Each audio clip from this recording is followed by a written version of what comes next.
রসে টইটম্বুর এসব মালটা চিপলেই ভিজে যায় হাত, মুখে দেওয়ার আগেই জিভে চলে আসে জল। কারণ দেখতে যতটা লোভনীয়, খেতেও ঠিক ততটাই সুস্বাদু বিদেশি জাতের এ ফল। রস কাকে বলে, একবারে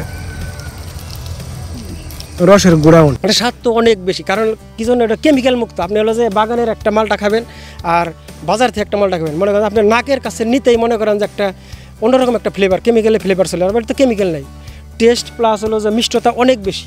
বিদেশি মিশরীয় জাতের এসব হলুদ মালটা চাষ করে সফল হয়েছেন গাজীপুরের শ্রীপুর উপজেলার সাতমাখার এলাকার বাসিন্দা মতিউর রহমান। ৫০০টি মালটা গাছে থোকায় থোকায় ঝুলে থাকা হাজারো মালটা এখন ছেয়ে গেছে তার বাগান বাওয়ানি অ্যাগ্রো। ফলন ভালো হওয়ায় বিপুল পরিমাণ লাভের প্রত্যাশাও এই উদ্যোক্তার। দেখা গেছে ২০ কেজি করে মালটা হবে ইনশাল্লাহ।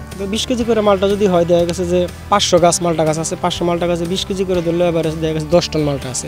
উদ্যোক্তা মতিউর রহমান জানান, ২০২০ সালে করোনা মহামারীর সময় নতুন কিছু শুরুর পরিকল্পনা থেকে মালটা চাষে উদ্বুদ্ধ হন তিনি। সেই ভাবনা থেকেই ৭ বিঘা জমি লিজ নিয়ে মাত্র ৩ লক্ষ টাকা বিনিয়োগ করে শুরু করেন মালটা চাষ। চাষাবাদ ও পরিচর্যা বাবদ ইতোমধ্যে খরচ হয়েছে আরো কয়েক লাখ টাকা। কিন্তু চাষকৃত মালটা পরিপক্ক হলে ২০ থেকে ২৫ লক্ষ টাকার মালটা বিক্রি করতে পারবেন বলে দাবি উদ্যোক্তা মতিউর রহমানের। এ পর্যন্ত প্রায় আমার ২৪ লাখ টাকা গেছে এ পর্যন্ত। তো আমি আশাবাদী যদি ১০ টন ফল হয়, তো দেখা গেছে যে যদি ২৫০ টাকা করে কেজি বিক্রি হয়, ২৫০ টাকা করে নিতেছে আর কি।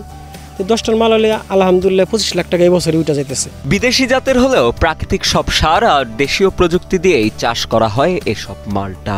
এতে একদিকে যেমন গাছের রোগবালাই কম হয়, অন্যদিকে ফলনও হয় মানসম্মত। প্রতিটি মালটাতেই স্বাদ ও স্বাস্থ্য উপাদানের দিক থেকে ফলের আন্তর্জাতিক গুণমান নিশ্চিত করা হয় বলে জানান বাগানের মালিক ও পরিচর্যাকারী। আমাদের দেশে জৈব বলতে কিন্তু কৃষকরা শুধু গোবরই বোঝে, অন্য কোনো কিছু বোঝে না।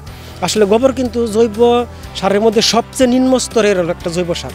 এটা আমি খারাপ বলবো না, ভালো।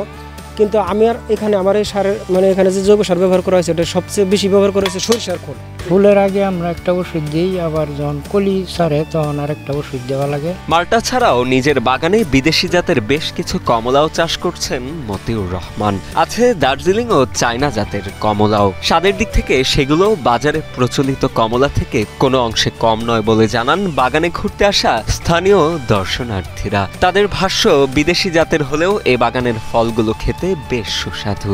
জেলার মাটিতে বিদেশি ফল চাষে মতিউর রহমানের সফলতায় উদ্বুদ্ধ তাদের অনেকে। আমাদের গাজীপুরে প্রথম এই দার্জিলিং মালটা বা কমলা আমাদের সামনাসামনি দেখতে পাচ্ছি, খাইতে পারতেছি, নিজের হাত দিয়ে ধরতে পারতেছি। এটার অনুভূতিটা অন্যরকম, থেকে খুব ভালো লাগলো।